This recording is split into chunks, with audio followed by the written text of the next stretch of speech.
Coming up today, in a worrying development, the patient once thought to be the last Korean with Middle East Respiratory Syndrome has been re-diagnosed with the viral disease. The government says it will put the production of high school history textbooks under state control. The move has been condemned as politically motivated by the main opposition. Plus, Turkey's Prime Minister says the Islamic State group is the main suspect in the deadly Ankara bombing. Stay tuned for these stories and more.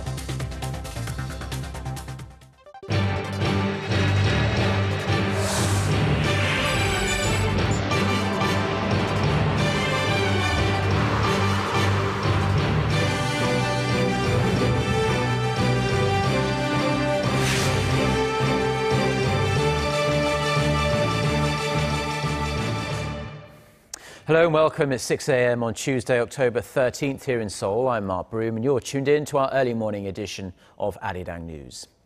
Our top story this morning: Korea has been forced to delay the declaration of the official end to the Middle East Respiratory Syndrome, or MERS, outbreak after the last recovered patient tested positive for the virus again. Health authorities say the 35-year-old patient was admitted to Seoul National University Hospital on Monday afternoon with a high fever, 10 days after he was discharged from hospital. Doctors confirmed the patient tested positive in 2 rounds of tests.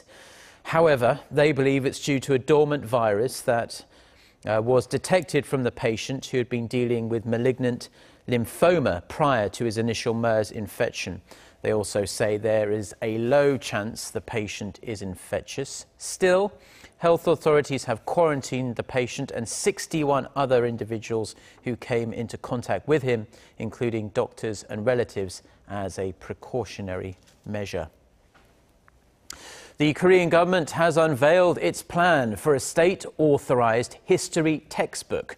They say it will get rid of alleged ideological biases and historical distortions in Korea's current history textbooks. The main opposition party is furious with the move, saying it will enable a government to whitewash the more painful moments in Korea's history. Kwon-soo reports. Starting in 2017, history textbooks for middle and high school students will be published by the government, and only the government. The Ministry of Education announced their revision to the authorization of textbooks Monday amid an ongoing dispute between conservatives and liberals over the issue. Education Minister Hwang Woo-yeol said the government will enforce implementation after a mandatory 20-day wait period. Currently, 8 private publishers are in charge of printing textbooks after receiving approval from an independent review committee. The Park administration has been citing an essential need for uniformity, saying the debate of ideological biases in society needs to be ended, and that many private publishers are too leftist, which in some cases leads to factual mistakes. We came to the conclusion that it's impossible to solve the essence of the problem by correcting every single error in textbooks made by private publishers and writers. That's why the government decided to correct those. State control of history textbook publishing is not new. The government had previously authorized history textbooks up until 6 years ago. President Park Geun-hye's father, Park Chung-hee, introduced the system in 1974 when he was Korea's sitting president, praised for his hand in pushing the country's fast economic development, also heavily criticized for his dictatorial rule. The debate on the reintroduction of a single history textbook is only expected to flare as more teachers, historians, and opposition parties weigh in with objections. The main opposition New Politics Alliance for Democracy has already submitted a motion to dismiss the education minister for making the textbook announcement despite strong resistance. Kwon-soo, Arirang News. Now, a special committee under the National Election Commission failed to reach an agreement on redrawing electoral boundaries for next year's general elections before Tuesday's deadline. The 8 members of the committee plan to hold a general meeting this Tuesday morning to draw up a joint statement explaining the reason for their failure before making an announcement at the National Assembly in the afternoon. The members, 4 from each rival party, remain at odds over the number of electoral seats and measures to protect rural constituencies. The ruling Senuri party wants to expand the number of constituencies to 260 from the current 246, but the main opposition New Politics Alliance for Democracy is opposed to it, saying it would require a cut to the number of proportional seats. Now, it has emerged that GPS systems in South Korean weaponry are vulnerable to North Korean interference, and this could drastically increase their margin of error or even cause them to freeze up. For a look at how South Korean officials plan to tackle this matter, Kim Hyun-bin reports. One of South Korea's main strike weapons is the Hyunmoo missile, known for its precision with an error range of less than 3 meters. But what guides this missile is a GPS system, despite being well used publicly, is becoming critically vulnerable to North Korea's disturbance operations, even from 1,000 kilometers away. Also, most of our Korean-made heavy weaponry, including the multiple rocket launcher Chunmoo and Shingung surface-to-air missiles, is not that different, as it uses commercial GPS. We are extremely vulnerable to the North's disturbance operations as Korean-made weaponry uses commercial GPS because military GPS comes with numerous restrictions. South Korea's military say they plan attaching GPS disturbance prevention equipment to block most disturbance attacks. But experts say this too has limitations and could be hacked. Some experts believe launching our own military GPS satellite is the best option. South Korean military is currently developing equipment to minimize disturbances on commercial GPS. But the best option is to develop our own satellite-guided military GPS system, which will minimize disturbances, but will take around 10 years to develop. Since 2010, North Korea has conducted 3 GPS disturbance operations, revealing a crucial hole in our security. Kim Hyun-bin, Arirang News. Now, with the slowdown of the global economy, Korea's small and mid-sized manufacturers are having a tough time keeping their businesses ticking over. For a closer look at the driving factors behind the trend and what needs to be done to turn it around, Oh Se-young reports. Small and medium manufacturers in Korea are struggling to keep their businesses afloat.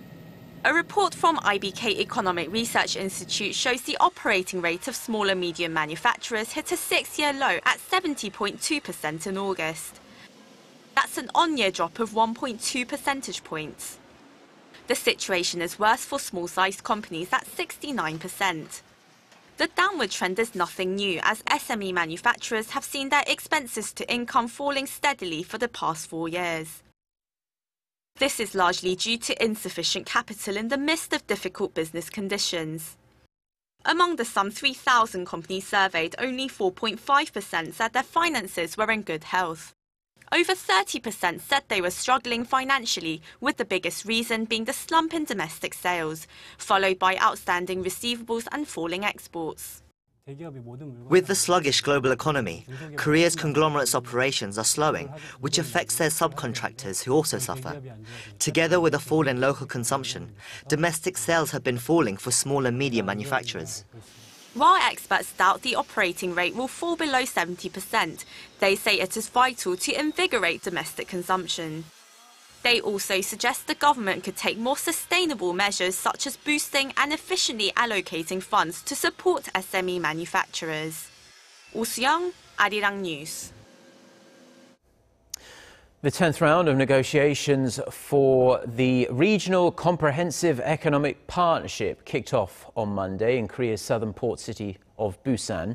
Although the trade pact is expected to gain momentum following the conclusion of the US-led Trans-Pacific Partnership, or TPP, many obstacles lie ahead. For more on these potential stumbling blocks, Shin Se-min reports. Having missed out on the window to join the Trans-Pacific Partnership Agreement as an initial member, Korea is accelerating efforts to be part of another mega trade deal in the works, the Regional Comprehensive Economic Partnership, or RCEP. The RCEP has 16 parties involved, including Korea, China, Japan, Australia, and India. along with 10 member nations from ASEAN, aiming to create one of the world's biggest economic blocs with 3.4 billion people. And if signed, Korea's trade ministry predicts that the deal will lock in nearly 30% of the global trade volume, or some $10.6 billion, involving a combined population that's much greater than that of the TPP. Although it isn't fair to compare the two trade pacts, the TPP and RCEP, since they're different in characteristics, it's clear that RCEP will open up a wider consumer and market base, considering the number of countries it involves. That's why Korean companies are expected to see more visible benefits from the RCEP agreement, as many of the member nations also have faster-growing economies than those in the TPP. But the road ahead still looks bumpy. In terms of progress made on the pact, it's unlikely the talks will be able to meet China's hopeful year-end deadline. The speed of the talks, however, will pick up pace, because the U.S. and Japan-led TPP agreement has done enough to provoke China to add speed to the RCEP. At the same time, reaching an agreement among economic giants like India, China, and Japan will be a considerable hurdle, adding more skepticism to a speedy conclusion of the deal.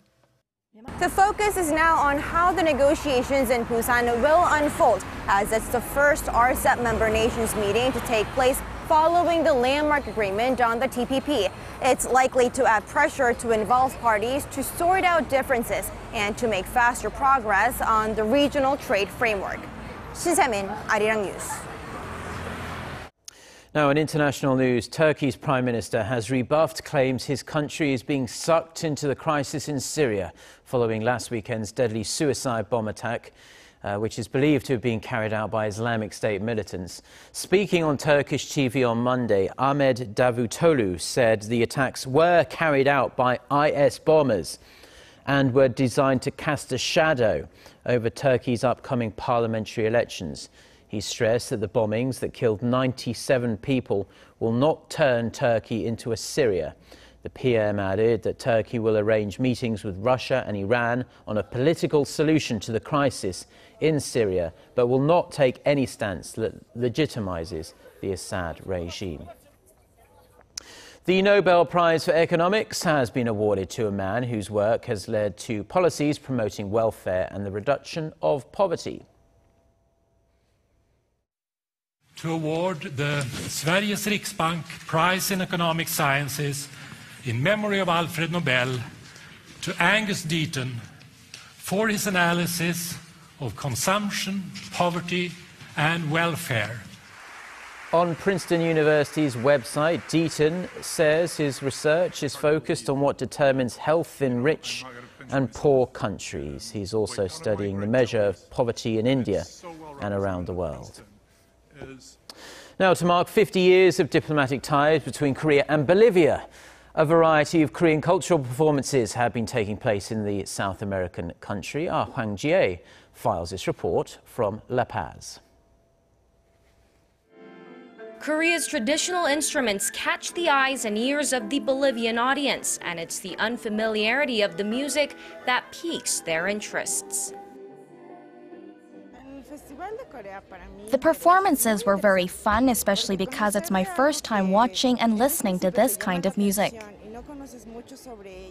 Some even took part in one of the performances, a twist to Korea's traditional samulnori or percussion quartet with breakdancing and beatboxing.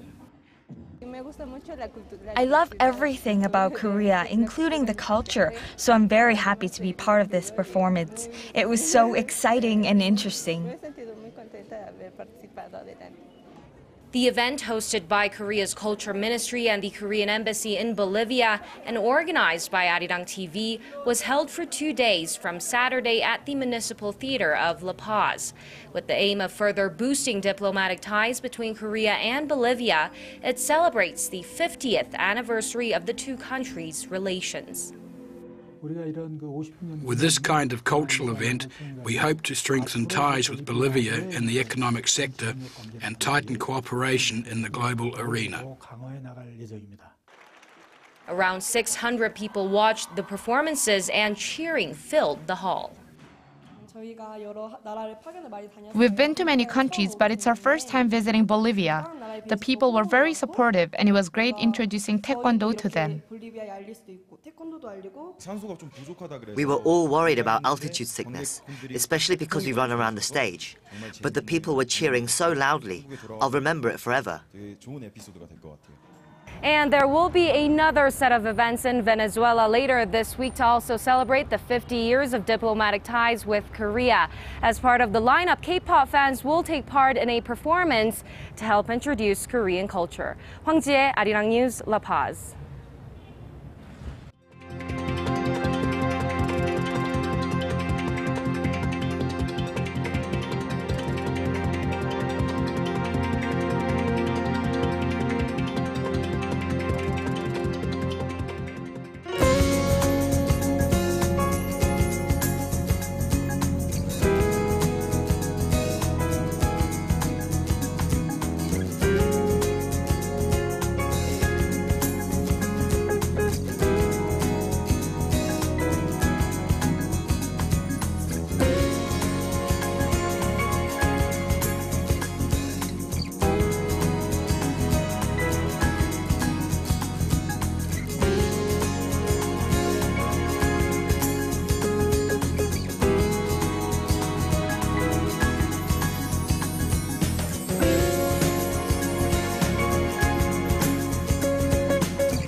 Well, that's all we have for now. Have a wonderful day. Goodbye.